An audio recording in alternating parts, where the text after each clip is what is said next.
A dúpẹ́ lọ́pọ̀lọpọ̀ láàárọ̀ yìí. We thank you so much this morning. Iwájú rẹ nìkan ni ẹ̀kúnrẹ́rẹ́ ayọ̀ wà. Only in your presence there's fullness of joy. A sì láyọ̀ pé àwa níwájú We are yìí. filled with joy that we are in your presence.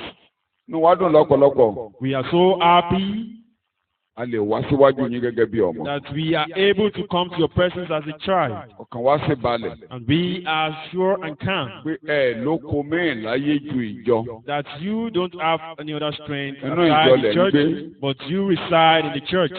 Ẹ tún lọ jókòó lórí ìtẹ́ lókè. And you are seated in the throne above. Ẹran kan lára àwọn òjíṣẹ́ yín sí wa. And you sent one of your ministers unto us. Ẹni kó sọ fún wa wípé You told him to tell us that ẹ ń rìn láàrin ọ̀pá fìtílà you méje. are walking amidst 7 candlesticks. Ìjọ méjèèje yẹn ń gbanú wàhálà And kọjá. these 7 churches are going through troubles. Mo ní bó tilẹ̀ jẹ́ pé wọ́n ní wàhálà. Despite the fact they are faced with troubles, Pé àárín ìjọ ni mo wà. but you are still amidst the church. Ẹni kó sọ fún wọn wípé You said he should tell them àwọn that ìràwọ̀ tó ń bójú tó ìjọ yẹn ti ń ṣe àwọn òjíṣẹ́ the yín. stars that are monitoring the church, Pé which ọwọ́ are your ọ̀tún ministers, yín lẹ gbé wọn sí. that you take them, you pair them Kò at sí the nǹkan right tó ń bẹ hand. nínú ayé ẹnìkankan tó ṣẹ̀yìn ẹ̀yìn Ọlọ́run There's ẹlẹ́dàá. nothing going amidst each and every one of us lives Bí ẹ dẹ̀ máa ṣe bẹ́ẹ̀. that you will continue to do Ẹ fi so mú tojú ọ̀nà kúrò. until you take away what is on our path. Ìgbà tí ó mú ìjọ kúrò, And when you take church away, ó wá ní wọ́n gbé òun lọ sórí ìtẹ́ lókè. said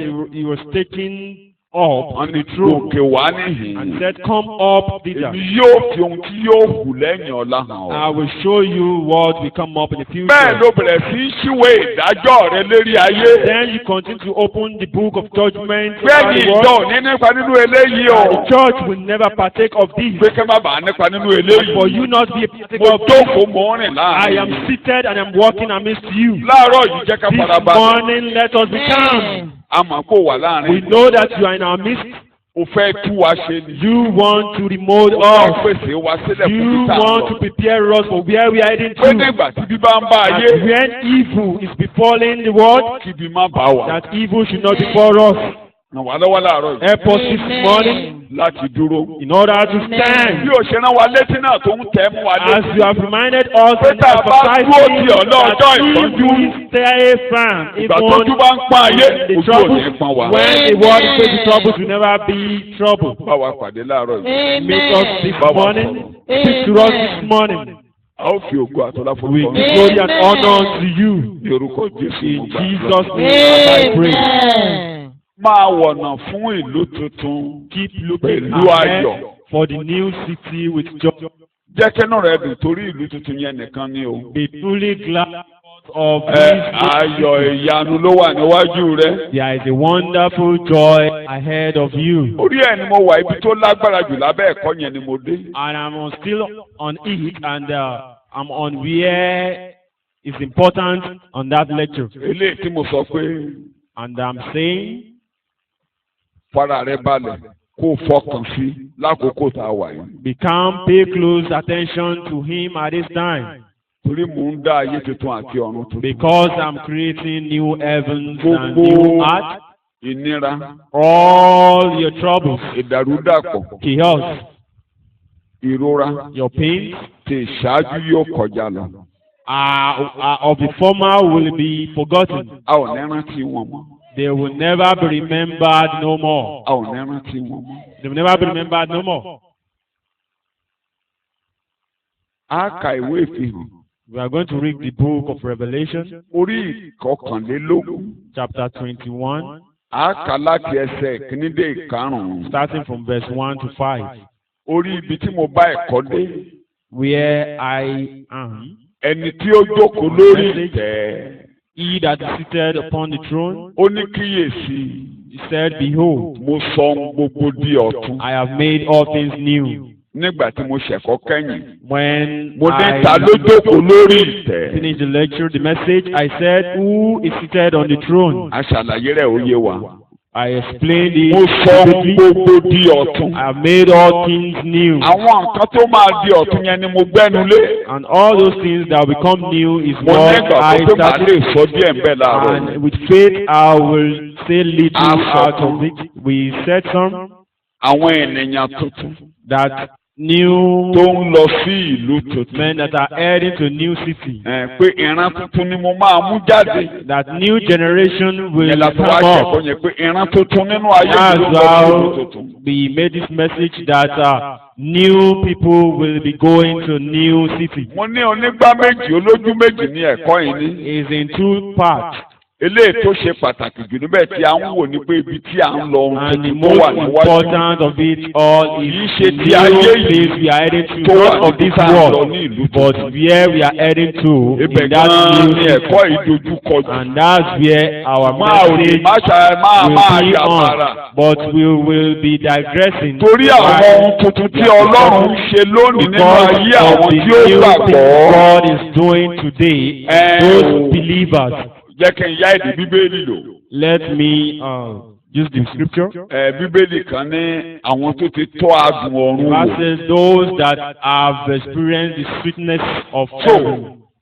láàárọ̀ yìí, And this morning, ẹ̀yin náà darapọ̀ máwọn tó tọ́ adùn ọ̀run wò. you will gather with those that have experienced the sweetness of heaven. Ohun tuntun yẹn adùn ọ̀run ni. And that new things are the sweetness of Ṣùgbọ́n ìgbà tá a bá dọ̀run gan lohun tuntun tó wà. But when we get to heaven is when À ń tọ́ adùn rẹ̀ wò níbi à ń tọ́ wò we díẹ̀díẹ̀. are only So a ò lè taking ṣaláì sọ̀rọ̀ out lórí ìtọ́wò of adùn them. ọ̀run yẹn. But we will talk vividly on those sweetness and taste. Olórin kan náà ló sọ, ó ní ìtọ́wò adùn ọ̀run ni èyí Just jẹ́. a taste of the sweetness of heaven. Blessed assurance, Jesus is mine. What a foretaste of glory divine, year of salvation, purchase of God. One of His Spirit, Spirit. lost in His word. This is my story. This is my story. This is my song. Praising my Savior, all the day long. This is my story. This is my song. Praising my Savior all the day long. So ìtọ́wò adùn ọ̀run yẹn ò lè ṣe aláìsọ. Just a foretaste Máa dùn bí tá à ń lọ of the yẹn divine gẹ́gẹ́ la fẹ́ ní glory. ká ṣàlàyé díẹ̀ But kékeré. where we are heading to is just what we want to explain Ká ẹ̀ mọ̀ a pé gbogbo little. ohun tó wù ká máa là kọjá lónìí. And for us to know that whatever we Yóò dé pass ìtàn through ní today ọjọ́ will kan. be a story one day. Yóò dé ìtàn ní It ọjọ́ will be a kan. story one day. Mo ní yóò dé ìtàn It ní will ọjọ́ become a kan. story one day. Kí n tó máa kabi tá à ń kà á lọ. Before we continue, Kí ẹ̀kọ́ where we yìí are tó máa reading, tẹ̀síwájú. before we proceed, Ẹ with má this gbàgbé. message, don't forget, Ibi yìí ò ṣe lé o. this is not our home. Akọrin kan ni. Just like a songwriter. Àdúró ló kéjọ́ dání. Àwọn ọ̀rẹ́ ọjà lọ. Láìpẹ́ gbogbo wa yóò pàdé gbàgbọ́ àròkùn sáyọ. Àdúró ló kéjọ́ Dání àwọn ọ̀rẹ́ kọjá lọ. Láìpẹ́ gbogbo wa yóò pàdé gbàgbọ́ àròkùn sáyọ. I'm paying tribute to two important personalities that has affected my life spiritually. Mo ń ṣe èyí fún àwọn gbòógì That they went home this last week. tó ti ṣe ohun ńlá nínú ayé mi. Wọ́n ti kọjá lọ ní ọ̀sẹ̀ tó lọ yìí. Ìkan nínú wọn. One of them, Ẹ jẹ́ kí n sọ ilé táwọn kan lára yín lè má mójú ẹ̀. let me mention one that you Gbogbo might ẹ̀yin not tí ẹ̀ ń know ka that the word for knows today. the book. All of us reading the word for today, Délé dictionary devotional books tẹ̀ máa ń kà tán pín fún yín. that Ó you read káàkiri ó káàkiri. is all around. Bob Gass Bob Gass, ó kọjá lọ lé on the 5th of June. he passed away on the 5th of June. Mo kàn ń ka ní alẹ́ Friday devotion Saturday. I was reading it when he Bẹ́ẹ̀, sent online mo ti máa ń kà. the email bẹ́ẹ̀ náà ni wọ́n ní fún ìrántí. They wrote it there, Bob Gass. remembrance of Bob Gass.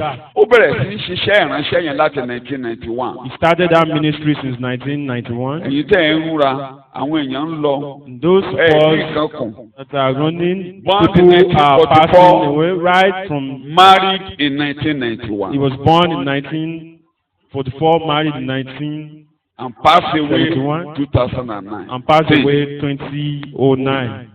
June 5. 2019. June 5, 2019. June 5, 2019. Ìwé tí mo kọ nìkan nínú ìwé tí mo kọ yẹn mo kóòtù lára ìwé ẹ̀. One of the books I wrote, Níbi tí I quote àwọn out ọ̀rọ̀ ẹ̀ ń gbé from mi the ró. book. We have been Iṣẹ́ inspired. ìrìnsẹ́ yẹn kú ó tẹ̀síwájú. And that work, Ó that ti ministry ilé never àwọn èèyàn died. lọ́wọ́. He has already given them the mantle to continue. Number 2, ọ̀rọ̀ yóò ní mọ ẹni tí mo fẹ́ The dárúkọ second yìí. person, too many of us might not know Wọ́n this jù mí lọ dáadáa. person. They are more Wọ́n older ràn than mí me, lọ́wọ́ púpọ̀ but they helped me a lot. nígbà tí mo bẹ̀rẹ̀ iṣẹ́ ìrìnsẹ́ yìí. While I started this ministry, Ibi la jọ wà fún ọ̀gọ̀rọ̀ ọ̀gbà. we were here together Pastor for a lot of Michael time. Ọláìsádé. The name they mentioned Ọmọ Ìdó Èkìtì ni wọ́n. is a native of Doiki. Wọ́n ṣiṣẹ́ He worked díẹ̀ ní the apostolic for a Òkòrò. while Wọ́n at ṣe the Apostolic wọ́n Church. ṣiṣẹ́ nílẹ̀ díẹ̀. He worked in Púpọ̀, this púpọ̀, town for a while. Ẹ̀rìnmọ̀ ló ti ṣe either VP or principal, I can't remember. Kó tó di pé ó kọjá lọ sí Èkó. He was a principal Now, or vice Kọjá lọ principal dé. at Erimo before he went to Lagos, Nọ́ọ̀sì tó and he kọjá. passed on last week. Kó tó lọ mo gbọ́ pé ó rẹ̀ wọ́n díẹ̀. Before he Mo passed, pè ìyàwó ẹ̀. I heard that he was tired, that he was sick. Ojú ọjọ́ kejì I tí mo called bá his sọ̀rọ̀. wife not Tọ́ni long bọ̀dá lọ ní. afterwards, like 2 days, when Gbogbo I had igbó yìí news. tí mo bá sọ pé mò ń fẹsẹ̀ gbálẹ̀ lọ kéde ìrere nílẹ̀ Ìjẹ̀ṣà. All times that I do see that I preach the gospel around in Ijesha land. Àwọn ló ra mọ́tò iná máa ń porúkọ mọ́tò yẹn mo ti gbàgbé. Volkswagen kan báyìí tó nílẹ̀kùn mẹ́rin ṣe pé ó nílẹ̀kùn méjì ní Volkswagen máa ń ní. He was the one who Volkswagen bought àkọ́kọ́ tó a nílẹ̀kùn car, mẹ́rin ṣe é tẹ́ mọ́. the first Volkswagen with 4 doors. Mo ti gbàgbé orúkọ tí wọ́n máa ń pè é. I've forgotten the name they called them. Èké ìgalà àwọn ni mo máa ń gbé lọ ìkejì ara kejì. It was this same vehicle I do carry to. Ìjọ́ tí mi ò bá ti gbé machine lọ màá gbé gàlà àwọn lọ. Whenever I don't go to a motorcycle, Ìkejì ara I'll go kejì with yẹn ni this vehicle. ọ̀pọ̀ mi ti gba Jésù. And it's this Kejarakeji, my wife So, got believed. Gbogbo ibi tí mò ń fẹsẹ̀ gbá títì káàkiri. And all those Mọ́tò wọn ni mo towns máa ń that I gbé lọ roam, anywhere. I use his vehicle to convey myself to any of Apostolic those Faith Church places. ni wọ́n wà. And he is Apostolic Mo ti kẹ́kẹ́ jẹ́ Faith kí n Church gbọ́ member. bá ọmọjọ́ tí wọ́n máa sí wọ́n mú And kí I have told them that Ó they ṣe ṣe should kí n pa ìpàdé intimate yín, jẹ́ kí n me lọ sí the day they ìpàdé. want to do the burial rite for him. fún mára púpọ̀. We are so close. Wọ́n ti kọjá lọlé lọ He sí. has passed on to rest.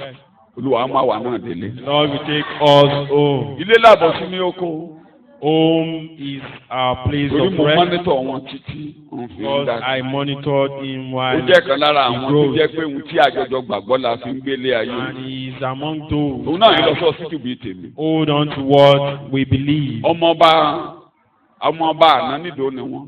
He's also a prince, Wọ́n the former wọ́n ṣe àìsàn yẹn lọ́wọ́ king. ìyàwó ẹ̀ ní àwọn àbúrò ẹ̀ fẹ́ gbé lọ sí ọsítù ọ̀nà sọ pé òun ò lọ. While he was sick, his younger ones wanted to carry him to the hospital, and he said he's not going.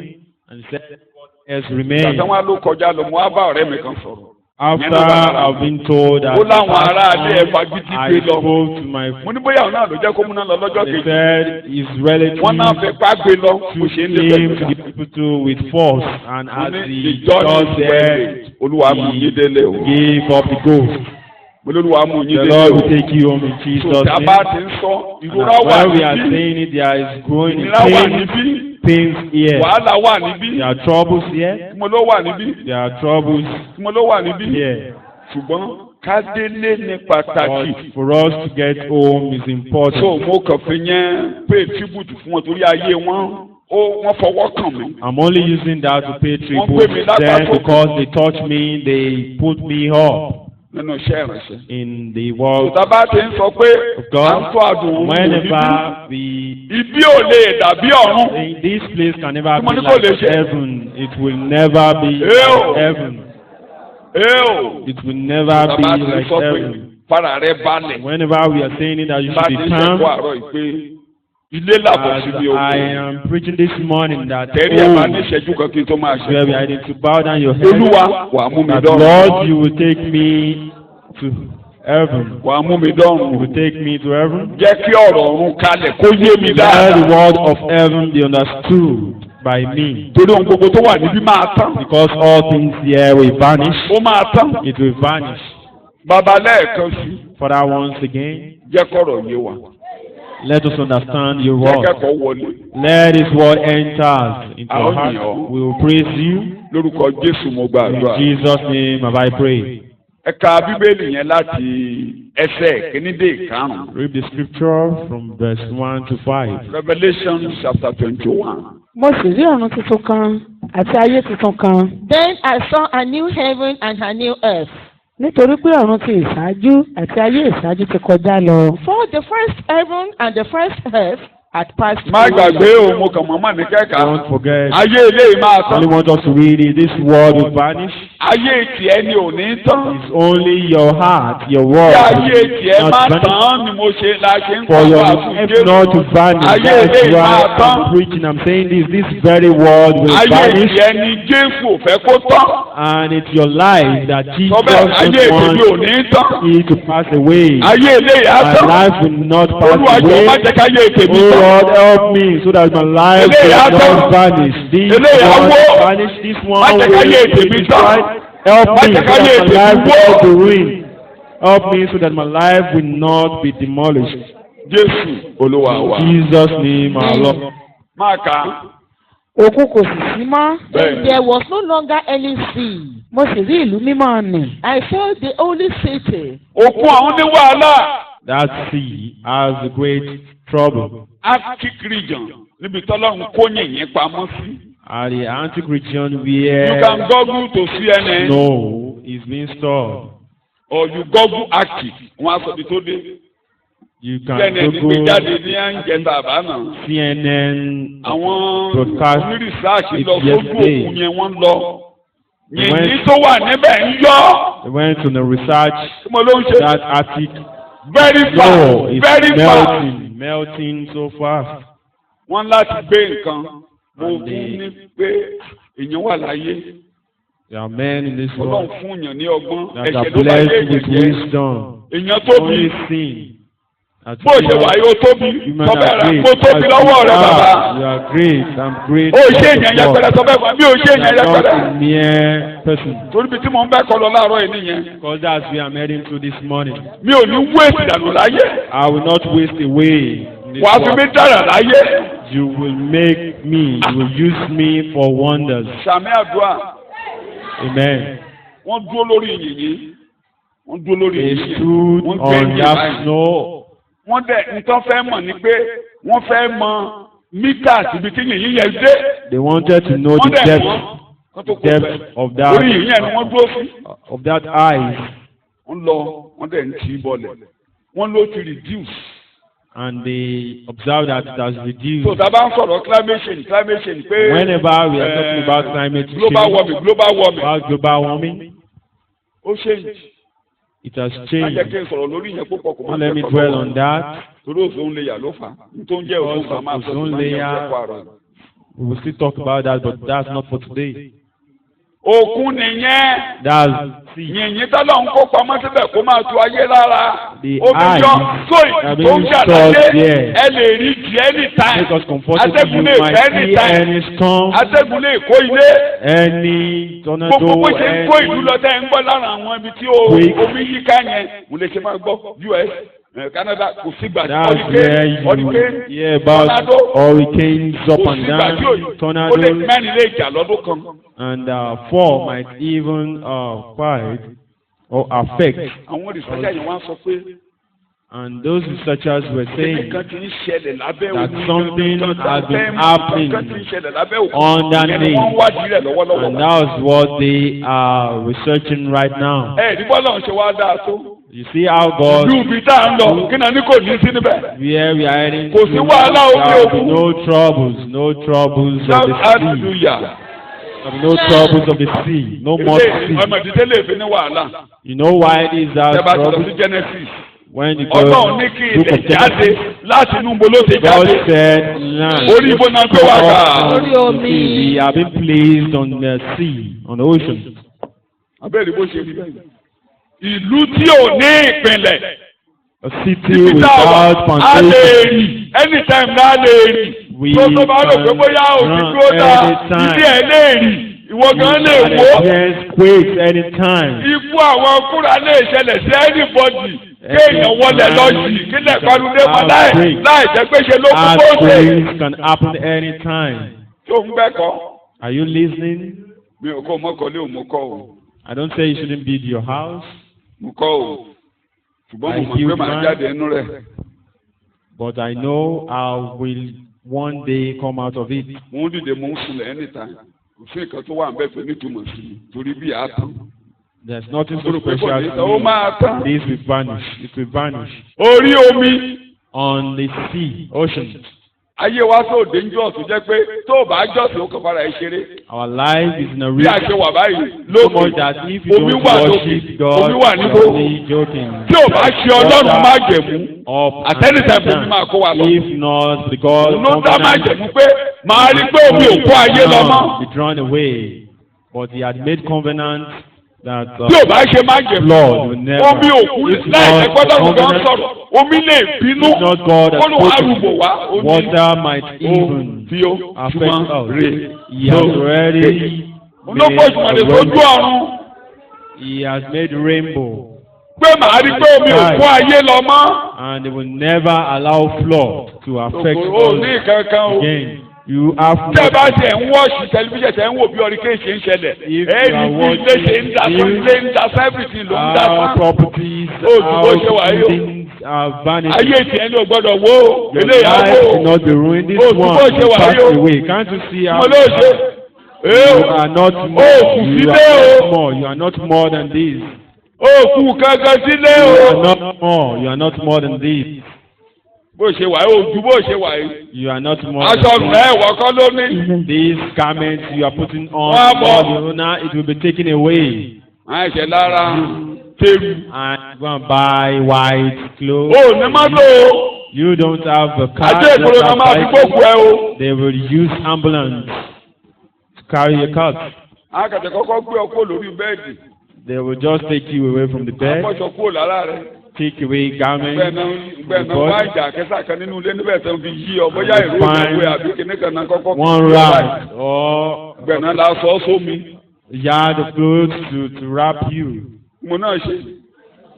Gbẹ̀nà ju ọ sómi. and they throw you. Kó mi máa bá ọ ṣeré. Bó sì fún mẹ́fà ní àwọn ọmọ ẹ̀ tó ṣẹ̀ṣẹ̀ owó jíjẹ tán máa jẹ.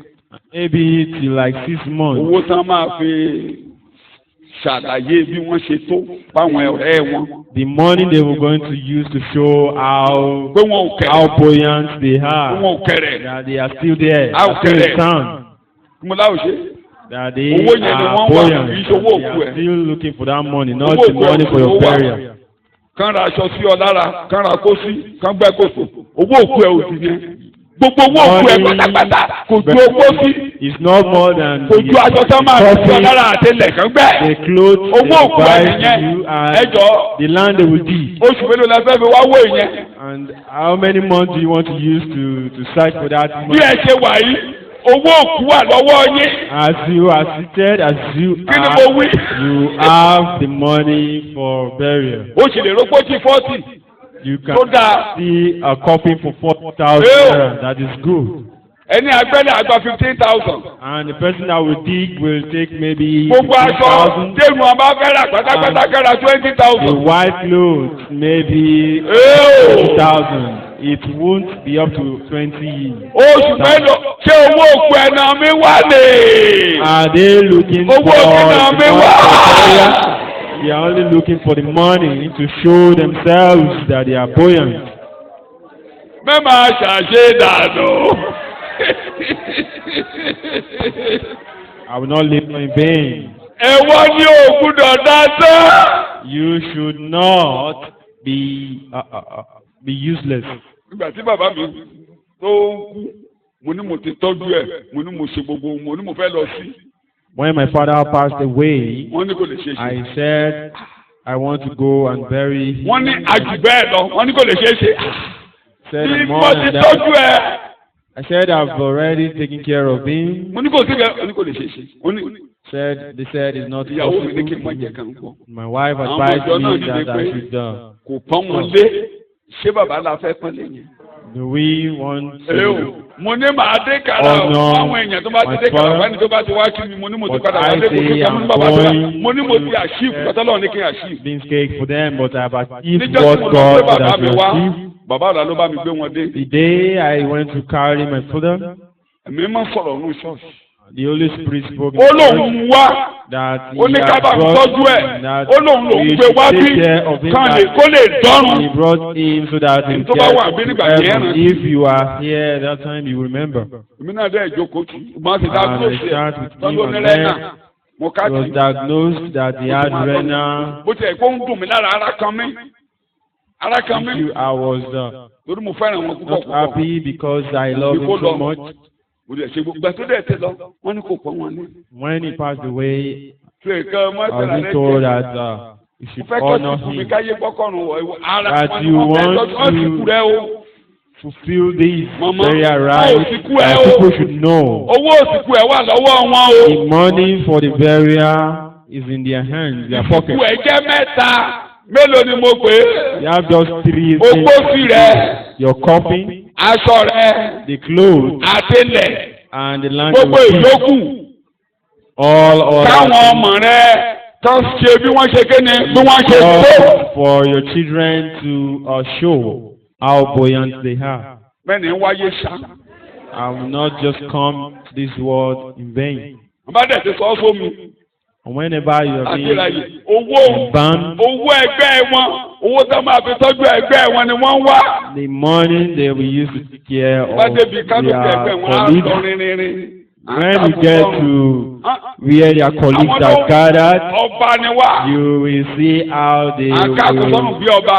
they will, Àwọn lọ́ba ìnílé ẹ̀mí ní ọba lónìí. they will celebrate Ṣé wọ́n tó themselves. jọba lọ́jọ́ yẹ̀yẹ́ náà tù. Pèsè ara rẹ sílẹ̀. Prepare yourself Òbí tá a dé sí. for our home, new home where You will be we forgotten in 2 minutes. àwọn gbàgbé ẹ ní ìṣẹ́jú méjì. Àbí tó o bá sunkún jù wá ní kíló èwo ló ṣe ọ́. If you even cry much or longer, they will ask you, what's your problem? Are you the one that killed the dead? Ẹni tí ọ̀pọ̀ ẹkú tó mi sunkún ni Yorùbá tó pòwe sí pé ẹkú àpọ̀kọ̀ jẹ pé àjẹ́ ni òun ló pọ̀kọ̀ ẹ̀jẹ̀ ló fi mi sunkún tó bẹ́ẹ̀. Omi dùn ni òòyàn ni pé kẹ́bàá ṣe wọ́n ló pàjẹ́ kí ló lè tó bẹ́ẹ̀. The children of the deceased who Àbọ̀dẹ́ni keep tó kú on tí ò tó crying fún ọkọ ẹ̀. never stop. There is an adage for the person that if you keep on crying, are you the one that killed the deceased? Why are you keeping on crying? If not that you are the one that killed the deceased. You will soon be forgotten. A máa gbàgbé ẹ láìpẹ́. Ẹnìkan tẹ́lẹ̀ àwọn tó lè rántí ẹ díẹ̀ bóyá àwọn ọmọ ẹ̀ á máa rántí mo ṣe máa rántí bàbá mi lẹ́ẹ̀kankan. The only Máa rántí ẹ̀ máa dé people that máa will rántí ẹ̀ lọ́pọ̀ remember mi you ò gbàgbé. are your Àwọn ọmọ ẹ̀ children. lè má gbàgbé. Your children might not forget about you, Mo ṣe máa rántí ìyá mi. just as I used to remember my Àwọn kà wọn aláàdé mother ẹ̀ ó kọ́ ọmọ ẹ̀. and my father. It concerns only Mo máa your rántí àwọn ọmọ ẹ̀ tó lọ́wọ́ relatives, ìṣáájú mi mo máa rántí. your children. I Mo do máa fi fẹsẹ̀ rà mí remember múlẹ̀. my children that have passed away, Àbúrò mi tó lọ mo máa fi fẹsẹ̀ rà mí múlẹ̀. my younger Bá ones àwọn that tí have ó passed away. àwọn yòókù But tí wọ́n lè all wọ́n lè others, rántí they èmi ni mo would lè rántí. never, they would not You will be remember. forgotten. Àwọn gbàgbé ẹ.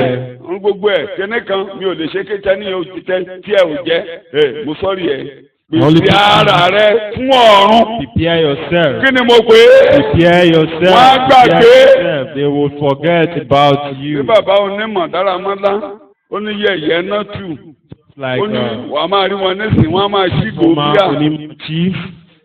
Ó oníbí àná máa ṣí. Said after you have been buried, they will wọ́n be ẹ taken jẹ́ ká ṣèfilọ̀ or bear. pé màmá wa Let us tàbí make ẹ̀gbọ́n announcement wa kú. that our mother or brother announcement died. ní àkàrà. And that announcement is being àkàrà taken, yẹn la máa fi ṣe ìfilọ̀ pé and is with this being àjọ̀dún wà taken, fún wa a fẹ́ they will make ṣàjọ̀dún ìyá wa tó lọ. announcement that we have first ẹgbọ́n things òun to àkàrà do. òkúre o. That this is the Èyí being náà máa jẹ cake, àkàrà lọ and you ìfilọ̀ will be ni. eating this cake. That's a mere announcement. ó ń ka bíbélì òkú ò ní sí níbẹ̀. You are reading the Oh, yeah. scripture. There will be no mo more. sì rí ìlú mímọ́ nì. I saw the holy city, Jerusalem tuntun ti ọ̀run sọ̀kalẹ̀ láti ọ̀dọ̀ Ọlọ́run wá. the new Jerusalem coming down out of heaven from God, Tí a múra sílẹ̀ bí ìyàwó tí a ṣe lọ́ṣọ̀ọ́ fún ọkọ rẹ̀. prepared as a bride, beautifully dressed for her husband. Mo sì gbọ́ ohùn ńlá kan láti orí ìtẹ́ni wá. And I heard a loud voice from the throne Wọ́n wí pé saying, kíyèsí now àgọ́ Ọlọ́run wà pẹ̀lú àwọn ènìyàn. the dwelling of God is with men, Òun ó sì máa bá wọn gbé. and he will live with them. Wọ́n sì máa jẹ́ ènìyàn They will rẹ̀. be his people, Àti Ọlọ́run tìkára rẹ̀ yóò wà pẹ̀lú wọn. and God himself will be with them Yóò sì máa jẹ́ Ọlọ́run and be wọn. their God. Ọlọ́run yóò sì nu omijé gbogbo nù kúrò lé ojú He wọn. will wipe every tear from their mo ti eyes. sọ yẹn ìlú ẹkún rèé. I have said it, this is the city of tears. àsokún wáyé.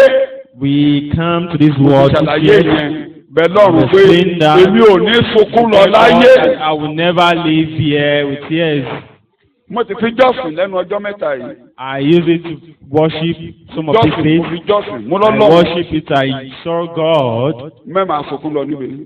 I said, God, I will not live mo rí here. àwọn Yes, tó lọ gloriously lójú mi. I have seen those that left this tó lọ place lójú báyìí gloriously gloriously ní iṣẹ́ ìrìnsẹ̀. in the bí workforce. wọn ò ní ìlàjà went náà gloriously. pélé làwọn eléyìí lọ. You don't need to announce that these people has gone home to rest. a máa ń sunkún wá bí mi. You ìgbà cry hallelujah kúrò nínú to this àyè. heart, but how we shout hallelujah while living this world. ẹkún náà fi ń wẹ́kọ̀mù wá síbi. It is with tears hallelujah that náà máa welcome fi to this wẹ́kọ̀mù world. wá sókè. It is with hallelujah they will welcome pé o you. bá o bá Glory. o bá You are free. o bá You are o free. bá You are free. olúwa máa bọ́ nínú Lord, ìbànújẹ́ I'll ayé. be free from this sorrow of the world. I'll be free from the troubles of the world. I'll be free from the pains of this world. I'll be free from the troubles of this world someday. Jésù olúwa In wa. Jesus' name, our Lord. bí a ṣe lè rántí.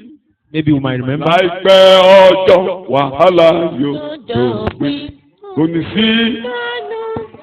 Bẹ́ẹ̀ni ni David ọmọ lókè, lódì kejì odò èmi yóò sí. ráwọn olùfẹ́ ọwọ́ tó ti lọ́sàánú síwájú mi. èmi yóò sì jókòó. Jókòó ní ẹsẹ̀ Jésù, èmi yóò sì jókòó títí ayérayé. adópin. It will all pass away and come to an Adópin. end. This trouble will be put Ọbẹ̀ to wà á end. dópin. This trouble will Wà á end. dópin. This trouble Ibi will kan ló ti end. bẹ̀rẹ̀ á dẹ̀ tán. It all started at the point Wàhálà and ilé it ìyá will tán. end. This trouble Ìwọ will ìrora wà á end. tán. These pains will Ìnira ìyá end. tán. These pains will end. Jésù olúwa. Àmín. Orin kan ní ẹ lè má rántí. No weeping in heaven, kò sẹ́kún lọ́run. No weeping in heaven. Ìlú ẹkún rẹ̀ kò sẹ́kún lọ́run. This is a city where you cry, where you are in tears. Máa ka Bíbélì. Read the Mo scripture. fẹ́ kàkà ká rán ara wa létí ni kí wọ́n I kó want fọ́kẹ́lẹ́ us balẹ̀. to read, and you just be patient. Ọlọ́run yóò sì nu omijé gbogbo nù kúrò lé ojú wọn. Òun nìkan ló lè rẹ̀ ọ́ God will wipe every Òun tear from nìkan. their God eyes. alone. Kì yóò sì sí ikú mọ́. Ṣé là ń gbìyànjú àti tù ọ́ lára? We are only Ọlọ́run trying nìkan to ló lè rẹ̀ ọ́ comfort you. It's Ọlọ́run only God nìkan. that will wipe your tears. Ọlọ́run nìkan. It's only God. Òun ló ní kíkàwù tó máa ń gbomi jẹ́ nù. Only God has the handkerchief to wipe your tears.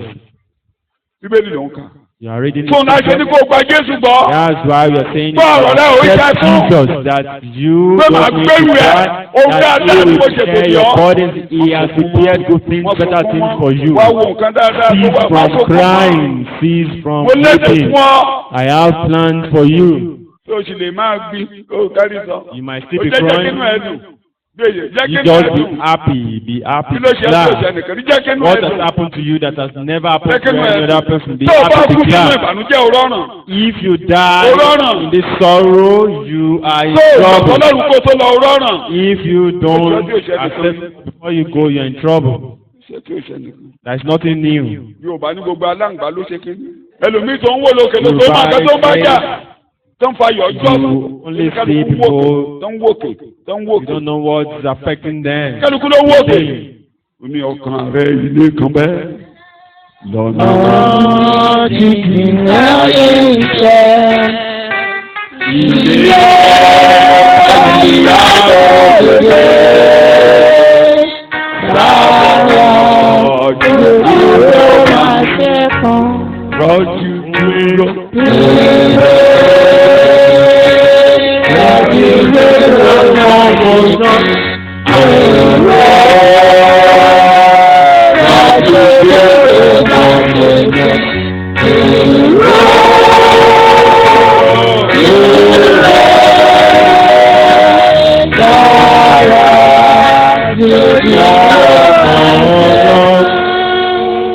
Mákàbélì. Read the scripture. Let's Ọlọ́run yóò sì ní omijé gbogbo nù kúrò Òun lójú nìkan. wọn. We wipe Bàbá rẹ̀ Only lẹ́kọ̀ọ́. God. Òun nìkan. only Him. Fọ̀rọ̀ rẹ̀ kó sí lọ́rùn. Òun nìkan. Òun nìkan. Òun nìkan. Ìdí àǹsà. Only Him. Only He Him. will wipe Ìdáhùn every rẹ̀. tear from the hair. Every tear. Everyone. Gbogbo ẹkún rẹ̀. Kì yóò sì sí ikú mọ́. Torí oríṣiríṣi ẹkún ló wà. Ọ̀tọ̀lẹ́kún jíjẹ. Ọ̀tọ̀lẹ́kún ọmọ. We have Ọ̀tọ̀lẹ́kún diverse ọkọ. Ọ̀tọ̀lẹ́kún mi ò ní jẹ́. kinds of Ọ̀tọ̀lẹ́kún tears. mi ò ní jẹ́. Tears of Àbí òjò feeding, ti di ẹkún ló tears wà. of provision. Ndomi nǹkan Tears mẹ́kọ̀ọ́ of alájọ́ shelter. ẹ̀ pàmílẹ́kún. Eléyìí tó máa pàmílẹ́kún bẹ́ẹ̀ o lè máa wo kílé pápá sọ̀nsọ̀kún. The one that will make you cry might be different Bí ẹnì from kan tí yours, ò ní sọ fún mi. but no one will be Everybody devoid here grieves. of weeping. Gbogbo ènìyàn ní ara ń kan. Ẹnu ọjọ́ mẹ́ta ẹ̀ mò ń wò. When you see disaster in any country àtòyìnbó, everybody grieves. Everybody grieves. Tí a bá rí ìdàrúdàpọ̀ ní ibikíbi, àwọn èèyàn á máa sọkún. Ìlú ẹkún èyí. This is a city of tears where we grieve. Ọlọ́run yóò nu omijé ojú wa nù.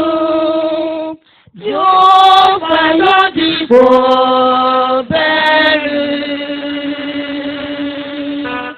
Bàtà bàbá rẹ̀ láwọ̀ sánmọ̀. Yóò nu omijé wa nù. Ṣé ìjàre akọrin? Ó yá kà síwájú. Ọlọ́run yóò nu omijé gbogbo nù kúrò lójú wọn. God will wipe every tear from their eyes. Kì yóò sì sí ikú There mọ́. will be no more death, Tàbí ọ̀fọ̀. or mourning, Tàbí ẹkún. or crying, Bẹ́ẹ̀ ni kì yóò sí ìrora mọ́. or pain. All pains will go. Gbogbo ìrora yóò lọ. Farabalẹ̀. Just be calm. Be Bíbélì kan mo patient. máa gbé jọ́sìn. Ó ní ṣe inú dúdú sí Olúwa.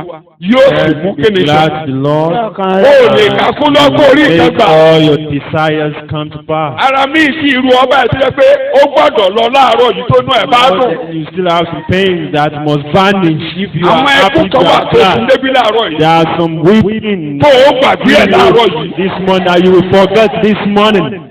Jẹ́ kínú ẹ dùn. Just be glad. Bí Ọlọ́run ó dára. That Lord, you are good.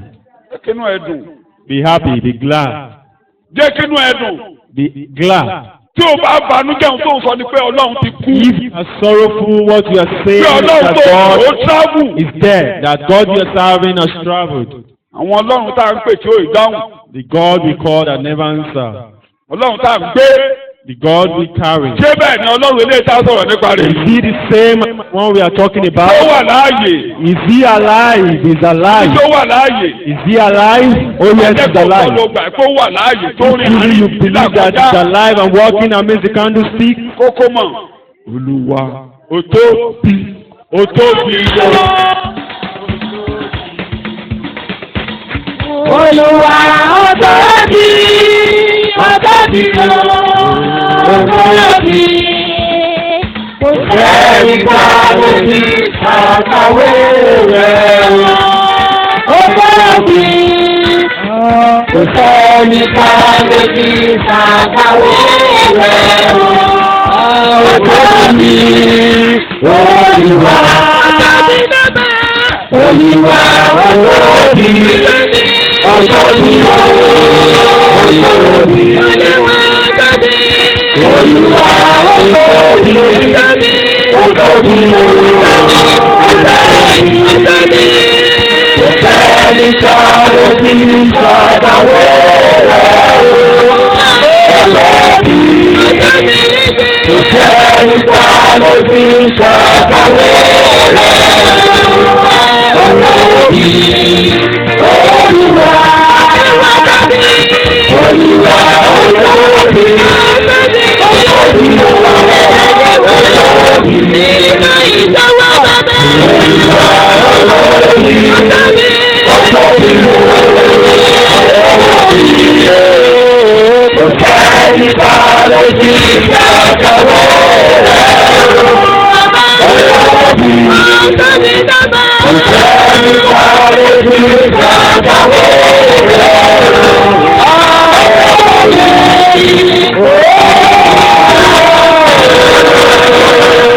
Confess with your mouth. You are greater than this. You are greater than this. You are more than this. You are more than this. You are more than this. Bí o bó dá lè fi ṣàkàwé rẹ̀ ó tóbi o.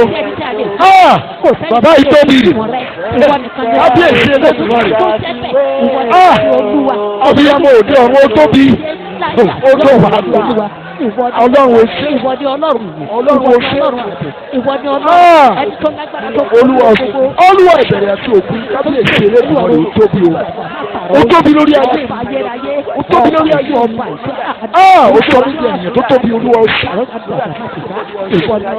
Ọlọ́run ìgbàlà ó ṣe. Kábíyèsí Elédùmarè ó ṣe. Ayé ó ṣe. Ọlọ́run bá Ọlọ́run. Jésù Olúwa wa. Jesus name our Lord. Máa sọ pé nígbà tá a bá délé. Continue to confess. When we get home, no weeping, no pain, no weeping. Mo wà níwájú rẹ̀. Lord, I'm your Fún ìrora mi lọ.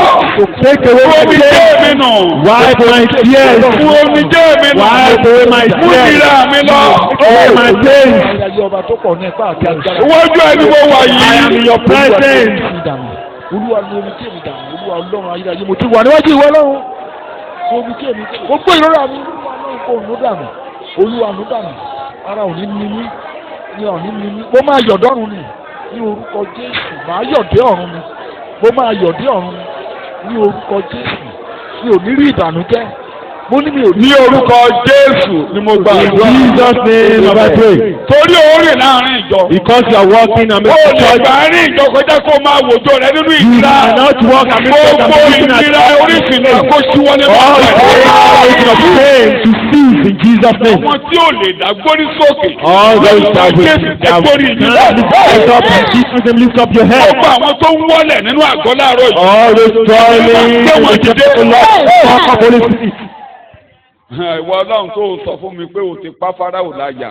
You, Lord, that said you have made Pharaoh Wọ́n ké a ò lè dúró níwájú Ọlọ́run Ísírẹ́lì. You can't stand the Gbogbo ogun tó presence of ti the dé Lord of Israel. ẹ̀rí dúró níwájú Ọlọ́run. The presence of the Lord of Ogun tó Israel. ti máa yín, tó ti máa yín láyà, tó ti máa yín ọmọ yín, tó ń tẹ̀lé máa yín, ẹ ò lè dúró. You will never fail. Orúkọ Jésù ò lè You dúró. will never fail. Eléyìí tó dènà kọ́nà kó là. All those barricades to Eléyìí tó make dènà way. kọ́nà kó là. All those barricades to make way. Ó wọnú sínágọ́gù lọ nígbà tó o jí. You entered the synagogue when you Ó rí obìnrin kan níbẹ̀. You saw a Inú woman bí there, àwọn ọ̀tá pé kò lè ṣeé and ṣe. the enemy was Àwọn ọ̀tá furious yẹn ló that it kò would tí not be wọ́n possible, lọ́rùn. and this Gbogbo ọ̀tá tó enemy lẹ́yìn dídé yóò kò ṣe all kí. leave and leave. Gbogbo èyí tí ara ní Always joining this morning comforting. Gbogbo orísun àìsàn tó All causes of sickness to dry up. Torí inú ìjọ ló wà. Because you are in the church. Inú ìjọ ló wà. You are in the church. Ló dá láti ṣe àbíká ṣe ibi. Is it good to do good or evil?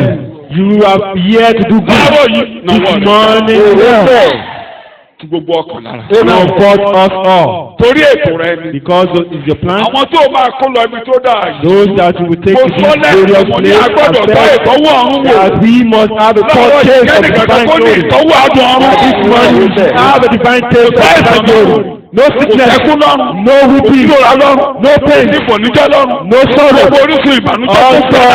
sorrows to dry off. Kára kó tù yìí. We should comfort it. Kára kó tù We yìí. should comfort it. Kára kó tù We yìí. should comfort it. Kílẹ̀ kù sí. Doors be open. Kílẹ̀ kù sí. Doors be open. Káyọ̀ wọlé. And joy should enter. Jẹ́ lọ. Sorrow should vanish. Ní orúkọ Jésù. In the name of Jesus. Ní orúkọ Jésù. In the name of Ní orúkọ Jésù. Ògo ni fún orúkọ rẹ. Glory be unto your name. Ní orúkọ Jésù In mo gbà. Jesus' name. Amen. Ẹsẹ̀ karùn-ún la dé báyìí. We are in verse 5 of Revelation Wéèdì 21. ìkọkànlélógún. ẹni tí ó jókòó lórí ìtẹ́ ẹni sì wí pé. Ẹni tí ó jókòó lórí He that ìtẹ́. Ẹ ti sitteth gbọ́ yẹn upon ní the Jésù. throne. Who was sitting Ẹ on ti the mọ̀ throne tó said, jókòó lórí ìtẹ́. Nínú àwọn ó wí pé kíyèsí mo sọ ohun gbogbo di ọ̀tun. I am making everything new. wọ́n sì wí fún mi pé. wájú sí. And he said, Underlining kọ̀wé rẹ̀. I made something new. all all things. things. Everything. everything. Ohun Everything. gbogbo. Mo sọ pé ìtọ́wò àdùn ọ̀run ni. I'm saying it's Níbi a tá a lọ, foretaste kò of ní sí divine èkejì glory. òṣèlú. Where you are heading to, Gbogbo kẹta máa bá everything, níbẹ̀. A ò rí irú ẹ̀ rí. everything will be new. Ohun tó ò rí rí. Tó All ò what you lẹ́sẹ̀ are kó máa about to ṣẹlẹ̀ see nínú ayé rẹ̀. was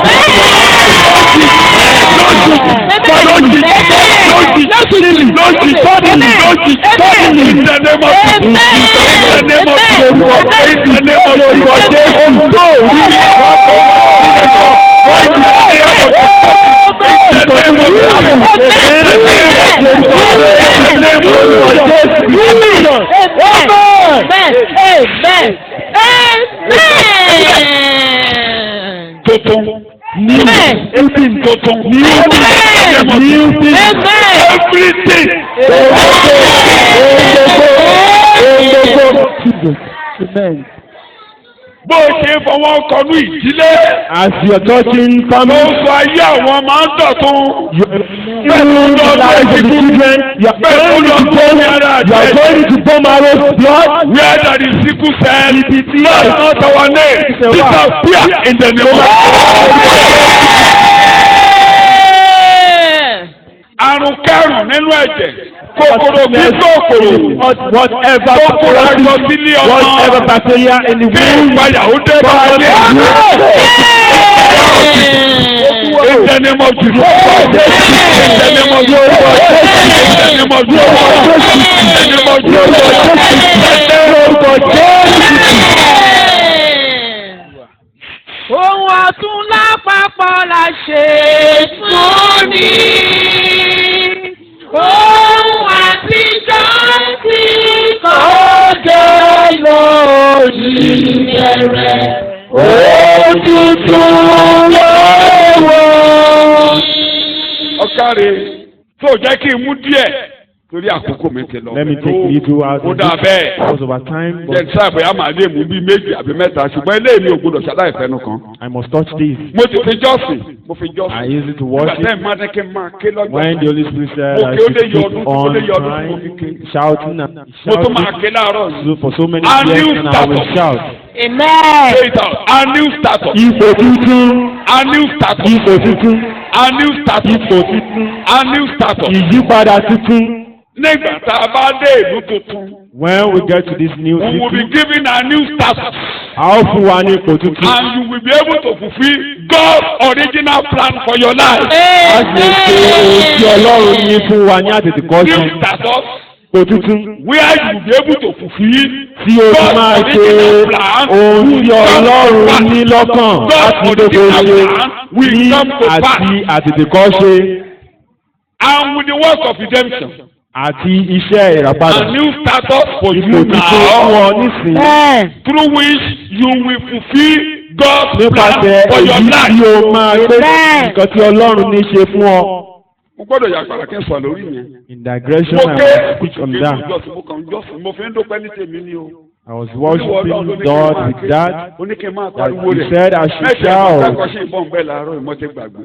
The message is Mo ní kí going n máa there kéde. this morning Mo ní mo that kéde. I should Mo keep fún mi on lágbára bíi shouting. mẹ́rin. Mo sọ He bíi gave me mẹ́ta. 4 points and I mentioned Mo ní ọjọ́ kan ló yí ayé one Sọ́ọ̀lù day darandaran he padà. changed the status of Saul. Sọ́ọ̀lù tó ń lé daran. Saul that was Gbálẹ̀. a Tó ń mere wọ́n tí òun capiera kiri kẹ́tẹ́kẹ́tẹ́ inú fẹsẹ̀ gbálẹ̀ and káàkiri. his camel just stray away, Mo dẹ̀ máa jẹ́ kéètò ayébáyé ṣe mọ́ mi. and Mo God kọ̀wé kan dé ọmọ made yìí. Mo plans kọ̀wé kan dé to gbogbo fulfill. Ísírẹ́lì. I Ọmọdé have ìlú máa. written something for Ọmọdé ìlú máa. child that will become a king. Ìwé ire kan wà nù lẹ́yìn. There is a good Ìwọ clue. láńgẹ́lì tọ́lọ́run máa lò. And you and the angel will use. Ẹgbẹ́dẹ̀ tọ́lọ́run ló ń jọ tí Sọ́ọ̀lù máa dọ́dọ̀. Can't you hear the word got used when Saul was about to get to Samuel's place? Ó láti ṣètò sílẹ̀ dè ọ́. He said plans have been made for Nígbà you tọ́lọ́run ti gbé àwọn èèyàn rẹ̀ jáde. when God has already called Ẹgbẹ́ his ẹran yẹn up. fún. Said, give him Mo ti fi that pamọ́. meat. I have kept it for him. Ẹ jẹ́ kó fọwọ́ ẹ̀ pamọ́. Let him draw it to himself. Wọ́n gbé sáárín àwọn àgbà. And he was placed 30 amidst the elders. Wọ́n gbé sáárín àwọn àgbà. He was placed amidst the elders. Bẹ̀rẹ̀ ọ̀tún dé bá. And the new status for him, a new thing. Ìyẹn òkè tí ìṣẹ̀lẹ̀ erémọdé lòun Started gan for gbé. him. And that's not Kí ni mo as ló it pè é? happened. He only thinks he was Wọ́n ní bó ṣe near lọ lójú joke. ọ̀nà. Wọ́n sọ And fún as he àwọn was àgbà. going Wọ́n on the lágbàdo. road, Ní kẹ́tẹ́ he láì said tó he's pàdé going to àwọn meet. ọmọ Ọlọ́run. As he met the children of God, Láì rò tẹ́lẹ̀. Láì mọ̀ unknowingly, ó bẹ̀rẹ̀ unexpectedly, sí sọ̀rọ̀ Ọlọ́run ń sọ tẹ́lẹ̀. he Àwọn began èèyàn wá to ń jẹ́rìí prophesy. rẹ̀. And Ṣé ẹ̀rọ people òun tí tó máa rí? continue Àwọn èèyàn máa rí nínú ayé rẹ̀ nù. things, Wọ́n ní things start Sọ́ọ̀lù in your life. nínú àkàn wòlíì. And they say Saul, one amidst the prophets. Oore bí ẹ̀dì mímọ́. Oore oore tí ayé ayélujára rẹ̀ ni. People shall see Your your status life. will change. Ipò rẹ̀ yóò yí Your padà. status will change. Ipò rẹ̀ yóò yí padà sí Your ọ̀tún. status will change. Ipò rẹ̀ yóò yí padà sí ọ̀tún. People will testify about God's Àwọn ènìyàn ló máa jẹ́rìí nípa ohun tí Ọlọ́run ṣe. Ipò rẹ̀ yóò yí padà sí ọ̀tún. Ipò rẹ̀ yóò yí padà sí tuntun. And you begin to carry out God's plan now. Ó sì máa gbé ohun tí Ọlọ́run ní ṣe Tọ́lá nísinsìnyí. òní kò wá ṣe láyé ló máa fà yí ẹ̀jẹ̀. All what God for you will carry them out. I will never Yóò use ní my fáyé life mi for jẹ̀rẹ̀ àná nonsense. mọ́. I will never use my life for Yóò vanity nílò ayé again. mi rẹ́dẹ̀rẹ̀dẹ̀ I will mọ́. never use my life Yóò for nílò ayé vanity mi fún again. burúkú I will mọ́. never use my life for vanity again. Ohun tó ní kí n wá ṣe láyé ni mo máa fà What yí. you have been Ayé planned eléyìí ò ní is wé what I will use my life for. This my life will never waste away. Ní orúkọ Jésù Kristi. In Jesus' Olúwa wa ni name, a gbàdúrà. our Lord, we pray. Sàmì ẹ̀kọ́ kanlẹ̀. A resounding amen. Ní òun kẹ́jú ò jẹ́ kí n gbé yí padà sínú 1 Kings chapter 9. I'm only in a hurry. First I Samuel would have chapter 9. gone Hey, to the 1 morning. Samuel chapter 9. Tí a ṣe pé a ti kọ àkọọ́lẹ̀ fún ọ kí n tó pe àwọn ènìyàn mi kí n tó pe Ísírẹ́lì. Ìyẹn ni pé kọ́lọ́ tó bá Abraham sọ̀rọ̀. Document before Abraham is being called. All plans, all arrangements Kó bẹ́ẹ̀ ní are títì made ká tí ó mọ̀. for Saul, and Ó he's lé mi only kéré. roaming. That's Ilé mi ló no. kéré. Àti ní Ọlọ́run ti ní ọlọ́kàn. Said his tribe is Mo tí mo ń sọ fún ọ nìyẹn. little, but you have been known Ó ń fojú before. That's wàhálà what tó jẹ́ ọ̀gá ń I'm wò saying. rẹ̀. You are only looking at yourself with trouble surrounding you. A ti kọ àkọọ́lẹ̀ rere bì ọ́. Good things has been written for you. Máa kọ̀ lásán. You just come. Tí o bá That's what dọ̀dọ̀ he's Samuel saying. ayé rẹ̀ bàjẹ́. If he had Tí o bá rí bàtà ó Samuel, lásán. he will be destroyed. Ìgbà tí Jésù náà tí bọ́ọ̀lù máa sọ pé Jésù ṣí ipò wa padà. For when Paul said, Ọba ni ọ́. Christ redeemed us, you Ọba are ni king. ọ́. You are king. Iṣẹ́ ò ní jọba lé ọ lórí. Poverty will never rule over you. Ó nu owó àṣẹ láyé. It has something. Owó You have tó ló wá gbà something, you láyé. have something to do in this world. You have something. Wọ́n fi Not only to make money. I'm only using to worship the Lord. Àwọn ọmọ náà wà mí Days gbọ́ bẹ́ẹ̀. ago, Àwọn tó wà mí gbọ́ bẹ́ẹ̀ máa ń sọ fún un. Mi ò I ní do kán lọ tell bá mi fowó wá. I don't say they should go Ìyá àwọn out jẹ̀ máa ń sọ to fún make mi. Ìjọ money. kan tí ó ń sọ̀rọ̀ ọmọ mi Olúbùnmi Fádèyí náà wá ń One sọ̀rọ̀ of my children, wọ́n mi wá ní olóhùn tó máa ń sọ fún gbogbo wọn pé tó bá bá wọn sọ̀rọ̀ dábì lóhùn pé tó bá dọ̀ dọ́kítọ̀ ìwọ́kọ́ láwa gbé lábẹ́rẹ́. And she was telling them that if you become a doctor, you wouldn't come and inject me. Ní kẹ́lẹ́ ọ̀dà dọ́kítọ̀ tó ní kẹ́ wá tọ́jú wa. He said, you have been telling us for long that you shouldn't go and be learned for you to make money. Àní kí n tọ́lọ̀ ní kẹ́ wá ṣe láyé kẹ́ṣẹ́ ẹ ò lè láyé tẹ́ ẹ bá ṣe ẹ ò lè láyé tẹ́ ẹ bá ṣe. To be fulfilled if you don't. Ogun kan tẹ́sí dẹ̀ ń jà lórí yín ni nǹkan tọ́lọ̀ ní kẹ́ wá ṣe láyé. Tó bá dẹ̀ jẹ́ yẹn ló bá yín jà lórí sọ pé ó ti gbófo. Do not feel God. Sọ pé ó ti gbófo. In that case you say he has come to naught. Ṣàmì ẹ̀kọ́ kan lẹ̀. A resounding amen. Mo ń sọ mo fi ń jọ́sìn mo dẹ̀ ń sọ. I'm saying it and I'm worshiping with it. I do emphasize on it. Original God's plan. Only if God has resurrected, and if God has resurrected. Kí ló ṣe? Ètò Ọlọ́run fẹ́ ìwọ òbí bàbá gbé sókè bí kàgbà rere. Òróró ti dùn ìgbésùngà lẹ́yìn ní orí. Àti ní ilé Olúwa nígbà ìṣẹ́mọ́ mi. Tí ẹsẹ̀ Bíbélì bá ti ń ṣẹmọ́ ọ lára, àwífàlà rẹ̀ àkọọ́lẹ̀ wà lórí rẹ̀. You fulfill your life. So forget. Written documents on your life. Mo ti sọ lánàá. I can observe it yesterday. I said. People call me pastor using umbrella, but they never call me like that. Just someone encouraged me or advised me that you walk in the sun. And he said, just buy umbrella. You do walk here in the sun. And I said, the Holy Spirit reached out to you. And I went to the marketplace. I bought an umbrella. Whenever I pass by, they call me an umbrella pastor. God never called me such name. Orí mi sókè fún ara rẹ̀, fún ara rẹ̀.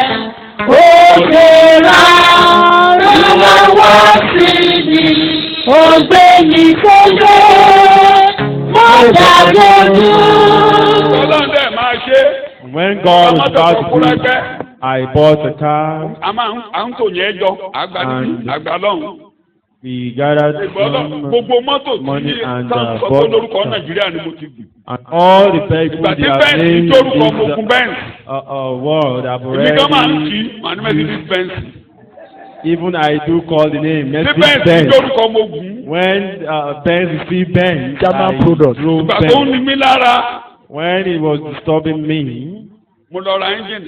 I went to buy engine, a new engine. I bought a new engine. And some people came just on a day and gave me all the particulars of the vehicle. And I stepped out and it became a new Jeep. I was surprised and I said, who bought this? And they said, they didn't mention their names. I said, I must know these people. If I don't know these people, maybe they stole this vehicle, I don't know. I must know these people that bought this Jeep. And he mentioned their names. And I know those people. They would never steal. I collected the particulars and I told him to kneel down and pray. And when it happened that I was unable to buy a new tire, they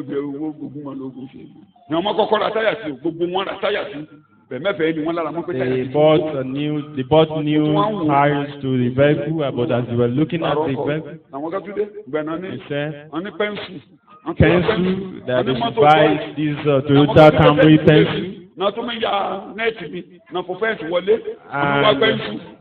And I saw pencil this vehicle. ọ̀dà tó bá ti ṣe pẹ́ ọlọ́run wá ní tó bá ṣe pẹ́ pẹ́sùn náà níjẹ́ kó fi ilé ni mo dé wà. And they want to steal, they want to rob because of this vehicle. mọ́tò kan wà ń bẹ̀ fún yín mo dédé bẹ̀ mo gbé kìtú ṣe pẹ́ńsù. And I went to this pẹ́ńsù. mo lọ sọ́dọ̀ bàbá Fẹ́mi ní anìkan fún mi ní kọ́kọ́rọ́ mọ́tò. And I got there and they said I should be given a new vehicle. mo tó máa kú ònínú rẹ̀. And I'll be using it and I will orúkọ keep mi ò changing. sọ umbrella. My name is not orúkọ wo ni wọ́n lẹ̀ mọ́ ọ lára. umbrella user. ọ̀pọ̀ ìjẹ́ òṣorúkọ mi. What name? kì í sorúkọ mi ayé ló ń pè bẹ́ẹ̀ kì í sorúkọ mi. That's not my name. It's the word that you're calling me that. That's not my name. ní orúkọ Jésù Olúwa wa ni In agbára. Jesus' name, our Lord, we pray. gbogbo orúkọ tí ayé ń lẹ̀ máa. All those names you have been called. ènìyàn ló pè níbẹ̀. The only men that call you that Ọlọ́run ò name. pè níbẹ̀. But God never Ta ló ń called wí you nígbà tí those Ọlọ́run ò names. wí? Who say when God Ta has ló ń sọ̀rọ̀ nígbà tí Ọlọ́run ò sọ̀rọ̀? Who is speaking when gbogbo God orúkọ is tí a pè ní speaking? tọ́lọ́run ò pè. All the names that you have been called that God has called you vanish. A new status. Amen. A new status. Amen. In the name of Jesus. A new status. Ayé yóò ní wọlé. Every never be called in Jesus' name. Sàmì ẹ̀kọ́ kan lẹ̀. Amen. Wo tọ́lọ́run bá ti gbẹ́kọ̀ jáde. When God takes out a message, you should with God. You should worship with this. Mo rántí. In that version, I remember. I used to worship this week. Ìjọsìn náà sìn.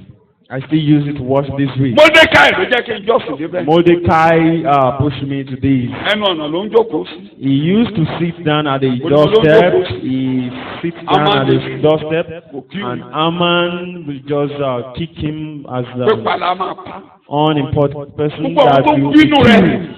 All those Ojú wọn. that are against you shall be well with you in their sight. Bọ́lọ̀ mi ò ní wọ́n máa kú o. I'm not saying they will pass away. I'm not saying they will die. Mo lọ́lọ́run adẹ́tábìlì sílẹ̀ níwájú. The Lord will be lójú table for wọn ló máa dá you in the fún ọ. presence of your enemies. In their presence, it Ikú shall be máa well pa with wọ́n you. máa rùn. They will not die. They will not die. They will not be sick. They will not die. They will not be sick. But the Lord prepare a table before you in their presence. Ní orúkọ Jésù mo gbàdúrà. In Jesus' name I pray. Ìjọ kan ni Mordecai. One day Mordecai, Ìjọ tọ́lọ́run máa yípo rẹ̀ padà. when God was about to change his status, suddenly, unexpectedly, there was this commandment right in the palace, and the book of remembrance was opened upon him. You worship. If you don't worship, you have trouble. If you don't use your life for God, you have faced the trouble. What will God remember? What will God remember about you? About your name? What will God remember you for? Lórí bó ṣe ń wò mí. As you are looking at me, Ènìyàn lásán ni mí. I'm only a mere human Bí ẹ ṣe wà being. wájú mi. As you are seated in my Àti àwọn tó presence jìnnà tí mi ò and jẹ́. those far away, Àwọn míì ṣe nǹkan mi ò mọ̀ wọ́n. so many are doing things I don't know Mo them. máa rán Ọlọ́run I létí. do Ìkan ni mo tell sọ God. láwàá. I only mentioned some this morning. I do tell God. Not only this one that passed away, but this that I've done things. I have mentioned a lady or a woman in your presence. We were so close. Ó fi gbàlà tàmí lọ́rẹ̀ nígbà yẹn. Ìbí mi ọmọbìnrin ṣe súnmọ́ra tó. As we were close, no, Kò lóun máa fẹ́ mi lọ́jọ́ kan. he never said Mi ò tiẹ̀ rí náà tí she pé mo would lè marry fẹ́. me. I never even think about it that I can Akọni obìnrin. marry Ṣẹ́gun àlọ́ her. ṣe lónìí. À ń lọ òfin A lọ́jọ́ kan. strong woman for that matter. I'm not sure We were going to Oshu one day. I was one driving. Aṣáwọ̀ ọkọ̀ mo ló gbẹ́sẹ̀ ńlẹ̀ wọ ọmọ yìí àbí kí ló ṣe é. Mo mọ̀ mi ò lè sọ pé ṣé ó ti tó bá jẹ́ àkókò ni màá ní àbọ̀wọ́ tẹ̀tẹ̀ o. Ṣùgbọ́n mi ò lè sọ bẹ́ẹ̀ torí lẹ́wù ìtajọjọ wà. Aṣáájú ń lọ. Ìgbà tó wá yá. We were going. Ó ní Brother Peter. Ó là ń pọ̀ mo nínú problem. So mo á bẹ̀rẹ̀ sí fẹ̀gbẹ́ mu lọ. Said Propita is Bàtà wa on. olùbí wà fún ajáde alọ káàkiri. And when we went out to preach the Wà gospel, dúró báyìí. later on she turned Lọ́jọ́ around. mélòó tí ẹ̀ ló fẹ́ kú sí. Only 13 days. Gbírígbírí. She said she's on 13 days fasting and prayer. Àwa dúró báyìí lẹ́bàá títì níwájú àtẹ̀kùn ọ̀sà àìsàn. And we had Only the God. Takumosa market, and she said, I God. want a very convenient vehicle tóun àti brother ayọjọ fẹsẹ̀ yìí bí yóò náà. And she said she wants a convenient vehicle that her and brother will sit Olú conveniently. Mercedes Benz kan páàsì mọ́lẹ̀ mọ́ wa. And one Mercedes Benz parked beside us without even thinking about it. In 1974, for that matter, Mercedes Benz parked beside us and said, "Are you going to Leisure?" And the person said, "You can come in." And we seated comfortably at the back of the vehicle, comfortably. Mo fọ̀rọ̀ rẹ̀ jọ́sìn lẹ́nu ọjọ́ mẹ́ta. I still use our case to worship God. As we are watching now, she might be in Ghana right now. Kí ló Ọlọ́run máa wò nínú ìwé ìrántí ẹ? What will God remember? What will He see in your book of Mo ń fọ̀rọ̀ remembrance? rẹ̀ fọlọ́run. I'm only talking about for God, that you should Àjọ̀dọ̀ remember. wọlé ọmọ kan ẹlẹ́mìí èṣù lọ. We entered together into Àmọ́ ó wọlé ẹ̀ lọ bó ṣe jábí obìnrin rẹ̀ yàrá ibi tẹ́ náà wọ̀ ó wọ̀ ọ́. she entered into that Kí ló possessed Ọlọ́run rántí ẹ fún? person's house, and what will God remember you for? Do something for God. Gbé nǹkan Do ṣe fún something to Ọlọ́run. help somebody. Gbé nǹkan ṣe láti ran ẹnìkan lọ́wọ́. Wọ́n rántí dọ́kà lọ́jọ́ ìṣòro. Dorcas was remembered at the time of trouble. Brother Peter. Àṣẹ tí màmá ẹran fún wa rèé. Brother Peter, this is the garment Dorcas Nígbà tí gave ẹkún us. pọ̀. And when this cry was Ọlọ́run sì wé ìrántí dọ́kà. God opened the good book Tabitha. for Dorcas, and Tabitha come up. Nígbà tọ́nà bá dí. And when there's no way, Ọlọ́run á sì wé ìrántí God ọ̀rẹ́ will àjà. open the book of remembrance that I will prevail for you. Wọ́n sì wé ìrántí kan Mọ́dékáì. Book of remembrance was opened for Mordecai. Wọ́n sì wé ìrántí ẹ̀. His book Wọ́n of sọ fọ́nà remembrance was opened. Oníjọ́ tí ẹ̀kọ́ yẹn lẹ̀ mọ́ mi láyà. And when that message, Tẹ́ ẹ bá rí i pé mo gun Mercedes Benz. if you Ẹ tó jẹ́ kí n gun Mercedes Benz. see driving Mercedes Ẹ̀kọ́ yẹn náà Benz, mọ́ mi láyà. it was that message Ẹ mọ tó gbé mi that I bẹ́ẹ̀ lọ́sẹ̀ got. yìí. Mo ń jọ́sìn torí ẹnìkan ló sọ létí mi. Someone mentioned it. Ó pẹ́ tó o ti ń fẹsẹ̀ ìgbàjì. He said it's been long you have been walking through Ijesha Wọ́n sọ land. fọ́lọ̀. Wọ́n sọ gbogbo ibi tí mo fẹsẹ̀ I tell God about where I walk through in Ijesha. Where we spent 2 days, 3 days, all those places we walk, Ayárọ̀ mi. our bare legs, our bare Àárọ̀ mi foot. kan. Àárọ̀ mi kan. A wà ní títì yẹn. Títì Ògúdù. That road, that Oguru, Títì yẹn báyìí wọ́n máa fi ṣe bypass. Wọ́n tó bá ti ń bọ̀ láti Ògúdù ni Ògúdù náà ń pè. when you are coming from Ó jáde sí títì tó bá ń bọ̀ láti Fòṣán. it leads to Àwọn Ifoshan níwájú pẹ̀tẹ́ẹ̀sì kan bẹ́ẹ̀ níbẹ̀. in front of upstairs where we Ẹṣin ọba! Ẹṣin ọba! I was Adé ọba! shouting Ẹṣin ọba! a royal vehicle, a royal horse, kejì ẹni mo a gbé royal níbẹ̀. crown. And at that point, I thought a brand new message. Ipò rẹ̀ á yí padà ni Your wọ́n sọ fún status ọmọ will mi. change. That's what I'm saying. Say it out! Sọ jáde. Èmi gbàgbọ́ ni I mo believe ṣe. that's why I'm saying. I believe Ìgbàgbọ́ ni mo ṣe ń dánú mọ́. Ìgbàgbọ́ ni mo ṣe ń wí. Ìgbàgbọ́ ni mo ṣe ń tẹnu mọ́. Ẹni tó gbé Jésù Olúwa dìde, lóde mi dìde. Wo mi. Look at Èyí me. mélòó ló gbà kọ́ lóun lè jẹni ní gbèsè? How many of you believe that God can Ó sọ ó ní get ta ló you ti kọ́kọ́ ṣe fún mi? that who has done for me before? Ta ló that ṣe I fún mi forget, rí? who Tí mi has ò done sọ? something before for me without being rewarded? Ta ló kọ́kọ́ ṣe fún mi rí láyé? Who has done Fẹ́rẹ́ something ni kó for jáde. me? Ta ló tún ṣe fún mi tí mi ò sọ fún? Who has Mo fẹ́ done mọ̀. for me that is not being rewarded? I want to know. Wọ́n sọ fún Ruth Ruth was being told ẹ̀san kíkọ̀ that a great la ó reward, san fún ọ. a great reward you Láti will iwájú receive Ọlọ́run, right from ẹni the tí presence ìwọ of tọ̀ wá. God, whom you have Pé o come to jáde see, that you olóhùn come lọ forth, sí ilé àìmọ̀. that you are going ó to tẹ̀lé take ìdá time, ọkọ rẹ̀. you follow yóò máa pẹ́ kò lè bímọ mọ́ láyé. what your husband that you know Ọlọ́run will yóò tẹ never ẹ̀san take rere part, that fún ọ. God will reward you abundantly. kò sán. Didn't he Kò sán. pay? mo ní kò sán. He paid her. òun la jókòó tì lónìí. ẹ̀san òun la jókòó tì lónìí. And is that Obey reward? it. That reward Obey he it. assisted with this morning, and ta ló bí Jésè. she begat Obed, who begat Jesse, kí ni Jésè bí ìkànnì what ọmọ Jésè tó bí Jésè pàtàkì Jesse sí ọ̀gbìn lórúkọ rẹ̀. begat David. èé o kí ni Dáfídì ṣe jẹ́ sí Jésù. How is David to ọmọ Jesus? májẹ̀mú orí èdè Ọlọ́run fún mi sí. Son pé of mo rí ìránṣẹ́ mi. That I bí ò ní dà see mo my máa kọ́lé fún I ọ. will build house for the Lord. mi ò lè ṣe kí n máa ràn Ọlọ́run létí léde yẹn lẹ́ẹ̀kan kọ́ni tù I will not but remind God about that word, that sentence. àwọn kẹ́tí mo fi ràn Ọlọ́run létí. Those are the things I remind God. I look out, I watch. mo ti máa ṣe náà. oòrùn ti yọ. I do say that the day is ẹni bá done. ti ní kó oòrùn máa yọ. ó Whoever lágbára láti says bá the sun Ọlọ́run ní should kí n bá ṣe not láyé ó come máa is bàjẹ́. half enough to thwart what God pé wants for Ọlọ́run my gbé mi life. dìde fún tó fi bí mi. That what á God bàjẹ́ kò ní òní ṣe. is putting me in ẹni yẹn to láti do kó oòrùn máa yọ. will ṣùgbọ́n oòrùn say ti yọ sun lónìí. will not rise, but the sun rise yọ today. lónìí. A sunrise tó yọ today. lónìí. The sun Tó yọ has lónìí. risen. Has sun risen? tí alẹ́ òní ò bá ti lẹ́. If the sun will not set, láyé tó bá gbó níwájú wa kò ní. that means all what God wants to do. But the sun will set. And whenever the sun sets, màá ní bàbá alẹ́ mà tẹ́lẹ̀. I will say, God, the sun is set. And I will màá look lóògùn out. wáré bàbá. I will say, this is the moon, Father. This is the moon. ó ti sọ̀rọ̀. You have spoken. ó ti sọ̀rọ̀. You have spoken lórí ayé mi. over my life. ó dàbí èdè ọmọ mi tó dolóògbé. Just like one of the nígbà tó ìbéèrè ló béèrè ó máa ń béèrè question mo ti sọ̀rọ̀ ẹ̀ níwájú ló wà You lọ́sẹ̀ ask.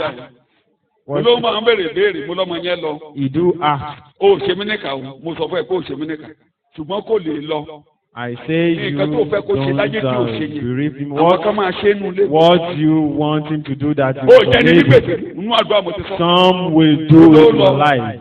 I say he only went, and what did he ask? ó bẹ̀rẹ̀ lọ́wọ́ ìyá ìyá nìkan lọ́ba mi. He asked ó ní the ground, òun wà àǹtí tó sì. and he said he òun wo iye ọdún tó wà láàrin àǹtí tó sì. sister that he observed the difference òun wo iye ọdún tó wà láàrin bọ̀dá between Ṣọlá àti bọ̀dá sister ọ̀pẹ. mo ní Tosin bọ̀dá and ọ̀pẹ brother àti Shola. bọ̀dá tìmí lẹ́yìn. Brother Shola and brother Okwe and brother Okwe. ìdí wo kí ló ṣe wà àtìyàwó rẹ̀. And what reason? What happened tó to mú your ìjọba wife sí tìmí lẹ́yìn tó that yẹ. is so far from brought Timileyin with that many years?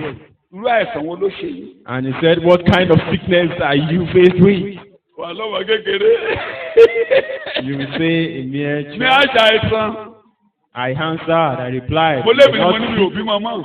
I only Mo ní kí ló- suppose that mo ní kí I'm ló orúkọ not rẹ? giving birth. I Olúwa asked fẹ́ràn him what's your mi. name. He Olúwa said, fẹ́ràn mi, you are ó jẹ́ kó Pharaoh. wáyé. And he said, God loves you, and that's why you come to this world. wọ́n ti bí mi wọ́n ti bí mi. He wọ́n said, ti bí mi wọ́n ti bí mi. He said, I've been born mo ti and wáyé eléyìí. I have ohun come. tó sọ yóò ṣẹ lórí ayé. What you have for me will sọ bẹ́ẹ̀ ohun tó ṣẹ yóò ṣẹ lórí ayé. what you have said oòrùn ti will yọ. do.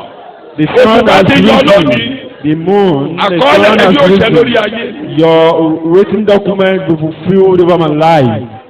ní orúkọ Jésù Olúwa wa In ní Jesus' agbára. name, our Lord, we pray. ẹ̀mí ò ní rìn kọjá àkókò kan yẹn ẹsẹ̀ kẹ́tí máa fi parí ẹ̀kọ́ ká máa lọ dé àkókò mi ti lọ. ìwé Not mi go further. The book of orí Revelation, kìíní chapter 1, ẹsẹ̀ ìkarùn sí ìkẹfà verse 5 to kó 6. o mọ nǹkan tó wàá ṣe láyé. For you to know what you've come to this world to Màá do. màá wá fi Kọ́ríńtì kìíní And our buttress is orí 1 ìkẹrin Corinthians chapter 4 ẹsẹ̀ ìkẹjọ màá fi kìyín láyà.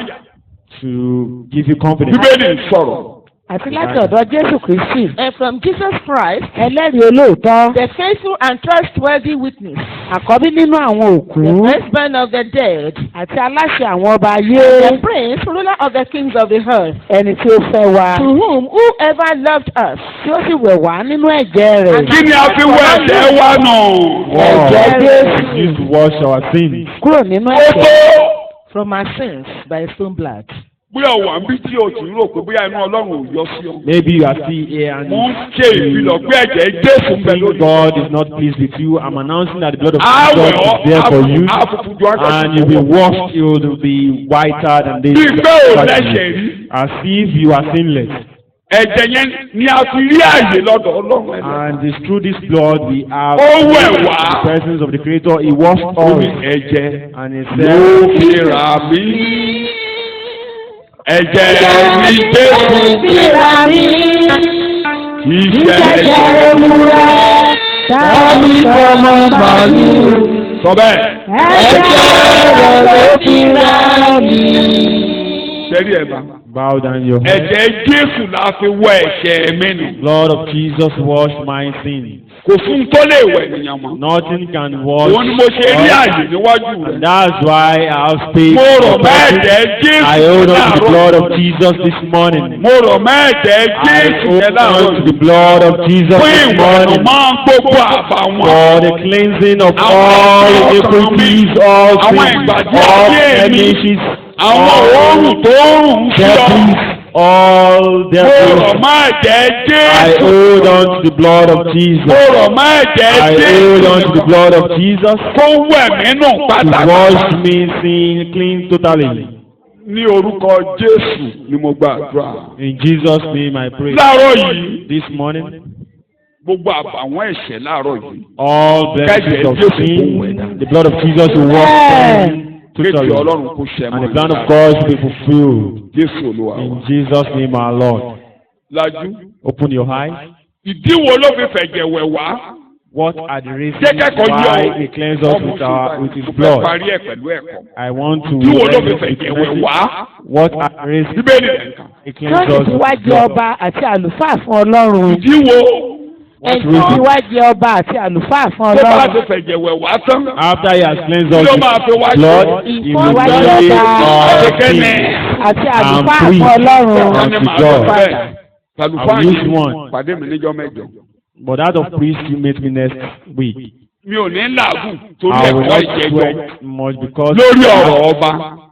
message over that of Kings. I will not sweat much. ní Genesis orí kìíní In the 26. book of Genesis, chapter 1, mo verse fi yín 26. jọba lórí ohun gbogbo. I have made you kings over all things. so nígbà tá a bá wá gbé wa délé. And when we are taken home, ètí Ọlọ́run ni a wá ṣe the pátápátá ní plan of ọ̀run. God to fulfill totally. torí ní in heaven. ayé tuntun tó ń Because bọ̀. in this new world that kò is sóhun coming, ohun gbogbo la á jọba lé lórí. all things kódà will rule, ètò will ìjọba have dé to be bẹ̀rẹ̀ done upon. ní ìgbà ìjọba ẹgbẹ̀rún ọdún Kristi The lórí plan ìgbà of the ayé. kingdom has started in the 1,000 Àwọn years. èèyàn mímọ́ When ọ̀gá it ògo. was Jesus and the saints ní a ṣe alákòóso nínú ìjọba will yìí. rule in this gẹ́gẹ́ bí kingdom. Daniel orí kejì ẹsẹ̀ 27. The book of Daniel, chapter 7, verse 27. ìgbà tí Pétérù bèrè lọ́wọ́ Jésù. And when Peter asked Kí ló ní Jesus, fún wa? what do you have for us? kí lè rè wa. What is our gain? à ń tẹ̀lé ọ lẹ́yìn. We are following you, Peter said. má wọlé ayé o. Peter, don't look at the àwọn tó world. bá ti bá mi rìn. Those that walk, mo ń bọ̀ láti wá yí ayé padà. I am coming to change this mo ń world. bọ̀ I am láti wá mú coming ìgbà ọ̀tun dé ní to ayé. bring a new season, a Ìyẹn ní new Bíbélì season pé to the world. ní ìgbà àtúnbí. And the Bible says The time of new restoration, or the restoration. time of the birth of the world. Àkókò ìyípadà, àkókò àtúnbí. Thank you very much. àwọn tó bá ti bá mi rìn báyìí. And whoever follows me Nígbà now, náà, at that wọ́n á time, jókòó pẹ̀lú mi. they will be seated Lórí together ìtẹ́ with me méjìlá. on the wọ́n á 12th máa throne, jọba lórí ayé. and they will rule upon the world.